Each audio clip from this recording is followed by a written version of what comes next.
What is that? I love this pain. What is that? Oh, I know you wanna feel this pain. What is that? What is that? What is that? Oh my God! Oh jeez! Oh my God! Okay. What's going on, people? We're back properly. Like, none of that singing nonsense aside. Welcome back to the channel and welcome back to another music review. This time we're doing Childish Gambino's 03, 15, 20 is stylized as. And of course, I'm from the UK, innit? So we don't do our dates like that. But that is just me being petty. It basically no artwork. It's just a white background. And you know what this reminds me of a little bit? Untitled Unmastered by Kendrick Lamar. Straight away, it's got timestamps on there. There's only 3 tracks, Algorithm, Time, and Feels Like Summer, that have a name. And that's it. Everything else is basically a timestamp of the album. But Childish Gambino has been on a great run in the last, since about 2016. Obviously, Atlanta had popped off, done amazing things. He basically put the Migos on to a different level, and then the Migos took off fast in 2017. Obviously, he shouted them out the goal. I think it was the Golden Globes at the time. And then he's gone on to Awaken My Love, was very big. Redbone, if you play that amongst certain circles, will still pop off. Of course, he did The Lion King as well. So he'd done a lot of stuff in the last 3 to 4 years. And he also said he was going to retire Childish Gambino as well. And I thought that was it. I thought maybe he was going to go under his real name, which is Donald Glover.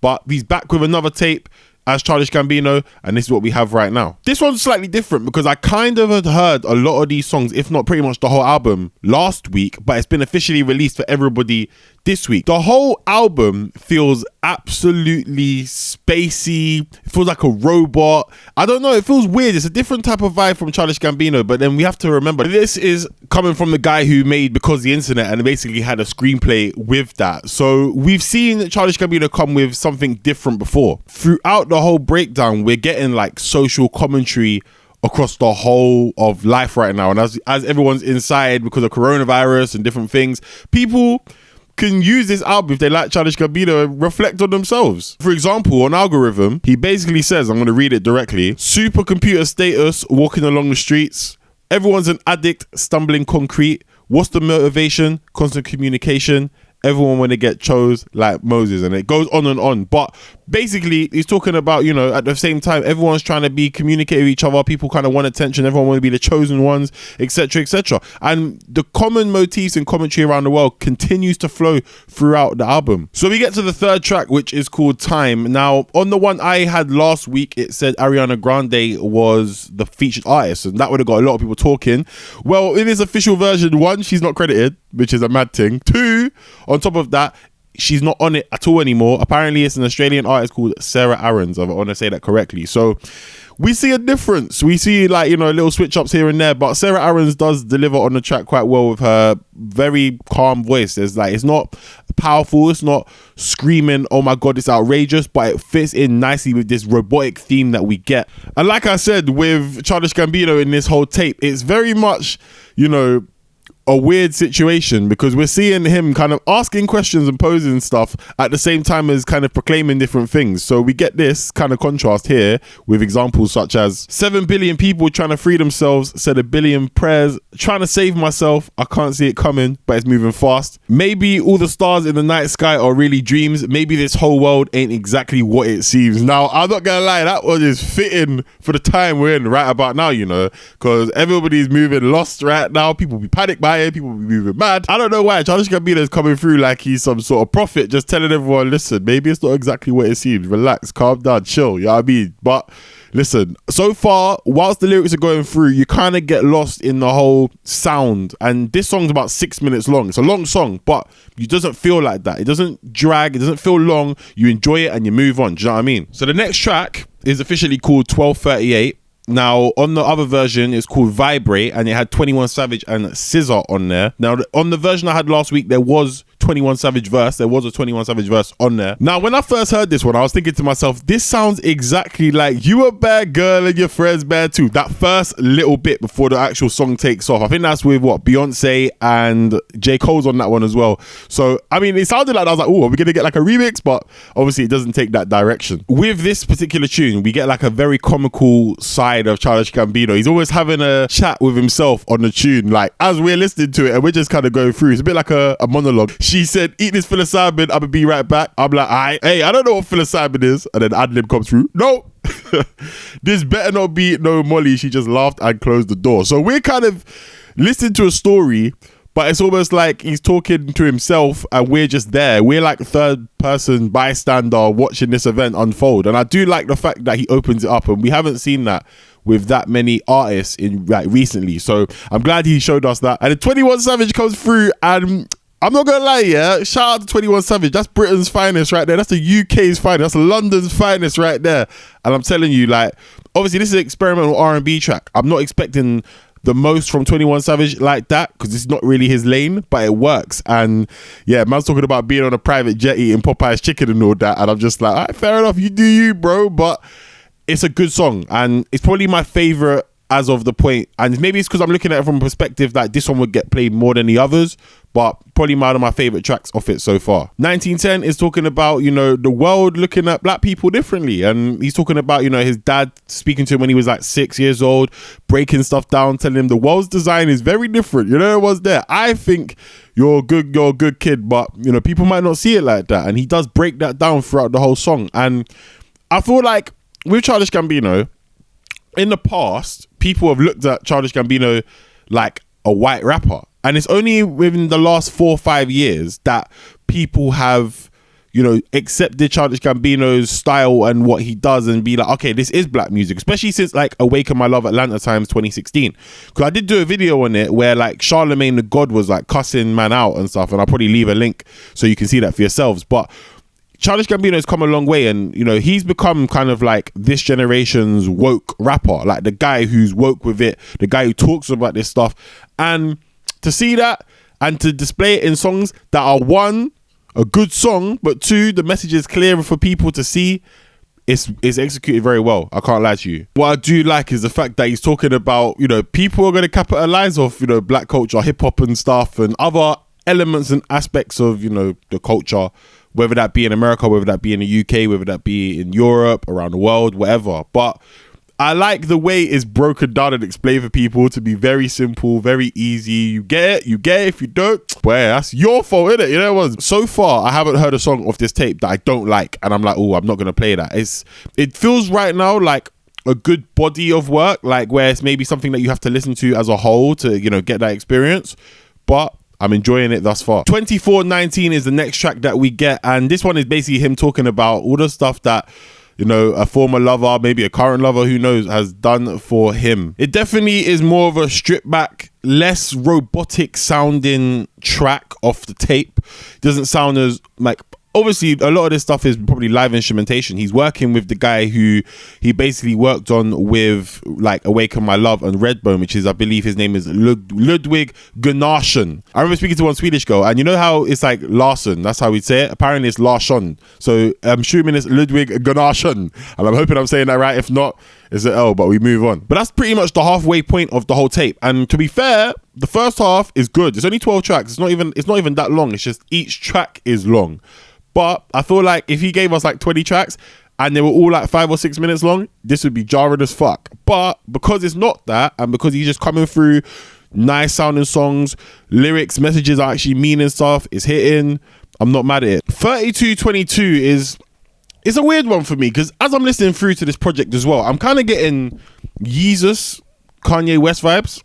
Like 3222 reminds me of like, I don't know, like a stripped back version of Black Skinhead. Now, I don't mean they sound exactly the same. I'm not saying that at all, but it's just, you know, sometimes when you get songs, yeah, that they don't sound, they're finished. We know they're finished. They're produced. The production is amazing, but it sounds so good that it's, or so like rough that, I say rough like rough, you know, but it sounds so, I don't know how to explain it, but it's weird. Like it's sick. Like obviously man's talking about like feelings up like fire and different stuff, but as a whole, it's just created and done extremely well, but it just seems broken, like in the messages that he's bringing us, where I don't mean that the lyrics don't match up and they don't make sense, but it's just as he's writing or as he's constructing it or he's delivering them, he just sounds broken in his mind at that given time.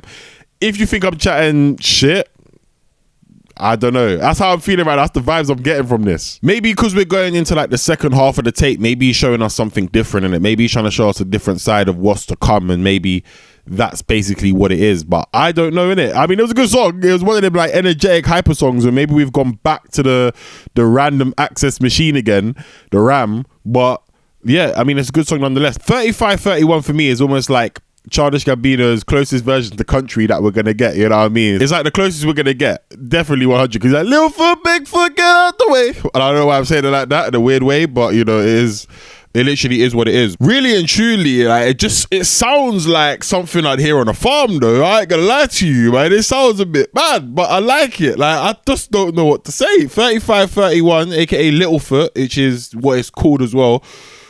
I mean, he's hitting. I can't lie, I got mad chilled as I was listening. That's why I'm leaning so far back now. You know what's there? But yeah, not bad, you know, not bad. He's just kind of rambling on. I was kind of listening to the kind of instrumental and the beat itself more so than his actual lyrics for the first time on the tape. This one is different. I think he's again refreshing us, and he keeps kind of bringing us into the computerized sound and then be back out again with something like this. It's one of them like, you know, just jolly kind of happy kind of songs, like nothing too serious is being said, although he does mention like AKs and stuff in there as well. So take of it what you want, you know what I mean? 3928, aka Why Do I Go to the Party?